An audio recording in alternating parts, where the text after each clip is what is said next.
Hello ladies and gentlemen and movie lovers of all kind, and welcome back to another Cinema Showdown Sunday. And for today we are going to be comparing two of Disney's recent live action remakes, and that is The Jungle Book and Dumbo. Round one is going to be the leads. Starting with The Jungle Book, we have Mowgli, played by Neil Sethi. This kid gave a phenomenal performance, and it's made even more impressive by the fact that he not only basically carried the movie by himself, but he did so by doing the entire movie literally by himself in front of a blue screen. 9 times out of 10, the kid didn't have anyone around but people in blue suits and cameramen and boom mic guys. You go behind the scenes, he's literally just running around on a giant blue soundstage. Essentially, he did the whole thing on his own, and he still turned out such a great performance. Add on top of that, the voices of Bill Murray, Ben Kingsley, and Lupita Nyong'o. You have an all-star cast in a surefire hit on your hands. For Dumbo, you have Colin Farrell, Danny DeVito, Eva Green, and the 2 children, Nico Parker and Finley Hoppins. While I did enjoy Colin Farrell's individual story arc, I really didn't find he had much chemistry with anyone, and there was no real connections. Danny DeVito, for the most part, was pretty great, but towards the second half of the movie, he really didn't get much screen time whatsoever, and oddly enough, Eva Green fell completely flat, and she's someone I usually like. And in regards to the children, the only one that I found that gave a half-decent performance was Nico Parker. Still a super solid cast, but they just didn't mesh well together at all. They really didn't work that great together, therefore I'm gonna have to give round one to The Jungle Book. Round two is going to be the villains. You have Michael Keaton versus Idris Elba's Shere Khan. Michael Keaton just really wasn't that good in this movie. He came off super goofy, super outlandish, had this weird accent, and none of that in a good way. Pretty much every other time we've had Keaton and Burton team up, we've had gold, but this time it just was not. We got like bronze, or what's less than bronze, like rock. We have rock, that was about rock. Switch over to Shere Khan, and the whole jungle is afraid of this guy. He is such a terrifying presence. Pair that with the fact that he is voiced by Idris Elba, and you have a menacing and super solid villain. So round two is an obvious one for me, and that is also going to go to The Jungle Book. Round three is going to be the visuals.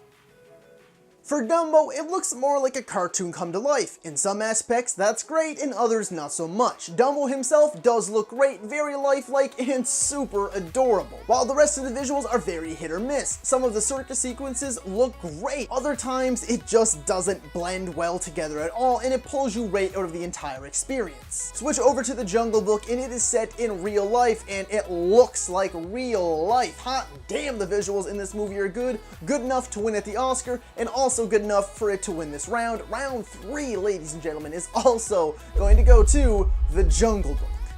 Round four is going to be the plot. While both definitely have their merits and are, for the most part, pretty simplistic, The Jungle Book it has that adventure to it, while Dumbo, it just kind of doesn't. It's very simplistic, it's very minimal. It is a lot of fun, and it's great going along this journey with this elephant, but this one's more so a journey of life, whereas The Jungle Book is a real, true, and tried adventure. It is a beautiful adventure. You learn so much about this character, about the jungle, and what lies within. You have this almost spiritual experience along the way. Dumbo is great for what it is, but it is a very small, minimal story. Jungle Book, it shows you that there is a whole world out there to explore. Round 4 is also going to go to The Jungle Book. Round 5 in the final round is adapting the source material. So how well did these filmmakers translate the original cartoons into the live-action platform? Let me start off by saying they had the very difficult task of stretching both of these movies to fit the feature-length runtime. For The Jungle Book, it added more character, prolonged some sequences, making them more cinematic, and in doing so made the experience feel like a near-perfect whole. I feel like it really did flesh out the story, flesh out the characters, and flesh out some sequences that are just small moments in the original cartoon version. Switch over to Dumbo, and if you haven't seen my spoiler-free review, then you should be going to check that out.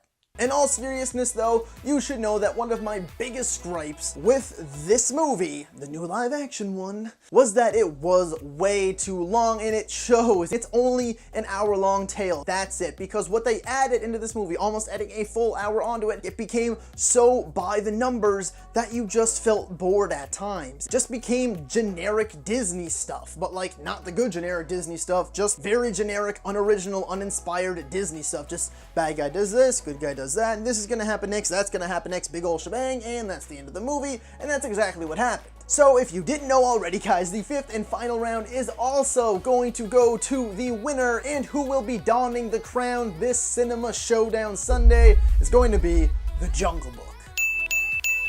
So if you like this video, be sure to like, subscribe, and comment. Let me know who you thought should have won this Cinema Showdown Sunday, and be sure to suggest what you would like to see for the next one. As always, thank you so much for watching, and that's a wrap.